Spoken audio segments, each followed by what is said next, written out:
അഭിവന്യ തട്ടിൽ പിതാവേ, ബോസ്കോ പിതാവേ, മറ്റ് അഭിവന്യ പിതാക്കന്മാരെ, തൃശൂർ അതിരൂപതയിലെ വൈദിക കൂട്ടായ്മയിൽ നിന്നും അഭിവാദനങ്ങൾ.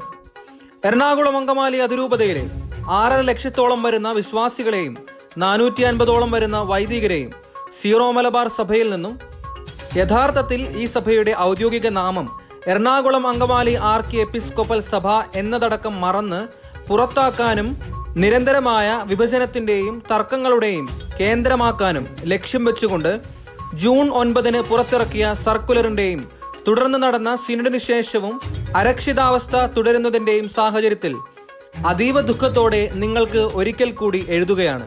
ഞങ്ങളുടെ കൂട്ടായ്മയുടെ ഭാഗമായിരുന്ന ജനാഭിമുഖ കുർബാനയുടെ ആവശ്യകതയും അർത്ഥവും ആഴവും ഒരു കാലത്ത് ഞങ്ങളെ പഠിപ്പിക്കുകയും അതിനായി വാശിയോടെ വാദിക്കുകയും ചെയ്തിരുന്ന നിങ്ങൾ തന്നെ സഭയുടെ നാശത്തിന് കാരണമാകുന്നു എന്നതിൽ തൃശൂർ അതിരൂപതയിലെ വൈദികർ എന്ന നിലയിൽ ഞങ്ങൾ നാണിച്ച് തല താഴ്ത്തുന്നു.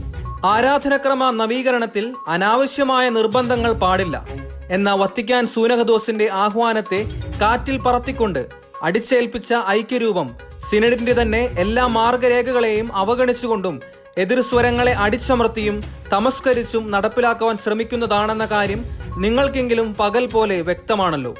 ഏകീകൃത രൂപത്തിനായി മാർ ആലഞ്ചേരി ഇവിടെ വിവിധ തരത്തിലുള്ള കുർബാന അർപ്പണം കണ്ട് വിശ്വാസികൾ അസ്വസ്ഥരാണ്.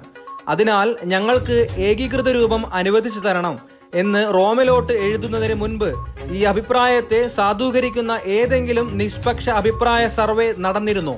ഇല്ലെങ്കിൽ അതും അധികാര ദുർവിനിയോഗം ആയിരുന്നില്ലേ? ഇത്തരത്തിൽ നിരന്തരവും ഐക്യകണ്ഠേനയുള്ള ആവശ്യത്തെ പ്രതി എന്ന് മാർപ്പാപ്പ മറുപടി എഴുതുമ്പോൾ പരിശുദ്ധ പിതാവിനെ തെറ്റിദ്ധരിപ്പിക്കുവാൻ ശ്രമിച്ചതിന്റെ ഉത്തരവാദിത്തങ്ങൾ ആരെല്ലാം ഏറ്റെടുക്കും?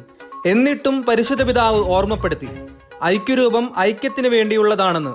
പിതാവിന്റെ ഇന്ത്യൻ സ്ഥാനപതിയും ഓർമ്മിപ്പിച്ചു, ഇത് ഐക്യത്തിന് വേണ്ടിയുള്ള ആഹ്വാനമാണ്. ശ്രദ്ധാപൂർവം വിവേകത്തോടെ സാഹചര്യങ്ങൾ പരിഗണിച്ച് നടപ്പിലാക്കണമെന്ന്.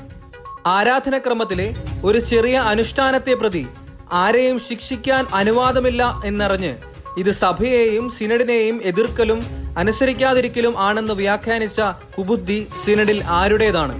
ഇങ്ങനെ നുണകളെ അർത്ഥസത്യങ്ങളും പിന്നീട് സത്യങ്ങളുടെ മേൽപ്പൊടി ചേർക്കുന്ന തന്ത്രങ്ങൾക്ക് അഭിവന്യ പിതാക്കന്മാരെ സത്യാത്മാവിന്റെ വക്താക്കളാകേണ്ട നിങ്ങൾ കൂട്ടുനിൽക്കാൻ പാടുണ്ടോ? ഏകീകൃത രൂപം അടിച്ചേൽപ്പിച്ച് 34 രൂപതകളും അംഗീകരിച്ചു എന്ന് കൊട്ടിഘോഷിക്കുമ്പോഴും നിങ്ങൾക്കറിയാമല്ലോ പഴയതിനേക്കാൾ മോശം അവസ്ഥയിലാണെന്ന്. പണ്ട് ഒരു രൂപതയിലെങ്കിലും ഉണ്ടായിരുന്ന ഐക്യരൂപത്തിന് പകരം ഇന്ന് ഓരോ ഇടവകകളിലും പല രീതികളിലാണ് അനുഷ്ഠിക്കപ്പെടുന്നത്.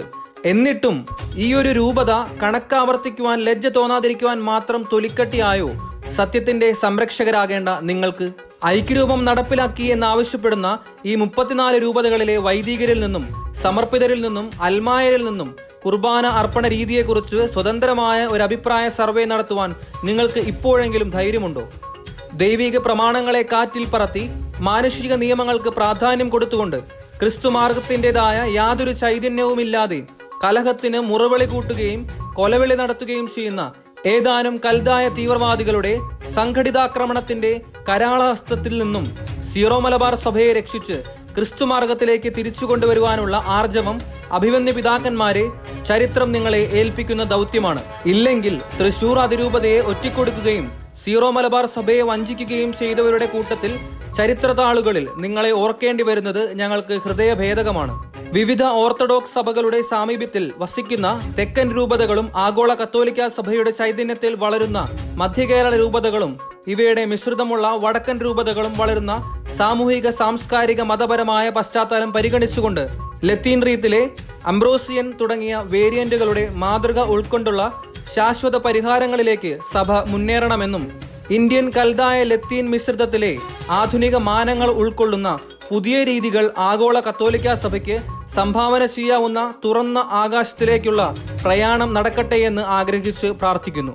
കത്തോലിക്ക സഭ കടന്നുപോയ യൂറോപ്പിലെ ഇരുണ്ട യുഗത്തിന്റെ തനിയാവർത്തനങ്ങളാകുവാൻ അധികാരത്തിന്റെയും അഹങ്കാരത്തിന്റെയും പിടിവാശിയുടെയും മാർഗങ്ങൾ ഉപേക്ഷിച്ച് ഫ്രാൻസിസ് മാർപ്പാപ്പ ഈ കഴിഞ്ഞ അഭിമുഖത്തിൽ നിങ്ങളോട് ആവശ്യപ്പെട്ടതുപോലെ ക്രിസ്തുവിന്റെ ചൈതന്യമുള്ള സഭാത്മക രീതികളിലൂടെ പ്രശ്നപരിഹാരത്തിന് പരിശ്രമിക്കണമെന്നും പൈശാചിക തന്ത്രങ്ങളായ വിഭാഗീയതയിലേക്കും അസത്യത്തിലേക്കും വഴുതി വീഴരുതേ എന്നും അപേക്ഷിക്കുന്നു, പ്രാർത്ഥിക്കുന്നു. എറണാകുളം അങ്കമാലി അതിരൂപതയ്ക്ക് മഹറോൻ ശിക്ഷ വിധിക്കുന്ന സർക്കുലറിനെ തൃശൂർ അതിരൂപത വൈദികർ ശക്തമായി എതിർക്കുകയും അപലപിക്കുകയും ചെയ്യുന്നു. 233 വൈദികർ ഒപ്പിട്ട മെമ്മോറാണ്ടം കുർബാന തർക്കത്തിന്റെ ആരംഭത്തിൽ തന്നെ തൃശൂർ അതിരൂപത വൈദിക സമിതി മേജർ ആർച്ച് ബിഷപ്പിനും സിനഡിനും സമർപ്പിച്ചിരുന്നു. ഇന്നും ജനാഭിമുഖ കുർബാന തിരിച്ചു കിട്ടുമെന്ന പ്രതീക്ഷയിൽ തന്നെയാണ് തൃശൂർ വൈദിക സമൂഹം കാത്തിരിക്കുന്നത്. അതിനുള്ള സത്വര നടപടികൾ കൂടി സിനഡിന്റെ ഭാഗത്തുനിന്നുണ്ടാകണമെന്നും അഭ്യർത്ഥിക്കുന്നു. തൃശൂർ അതിരൂപതയിലെ വൈദികർക്ക് വേണ്ടി ആരാധനക്രമ സംരക്ഷണ സമിതി 21/6/2024 father John Ayyankanayil, father Davis Chakkalakkal, father Francis Muttath. നന്ദി.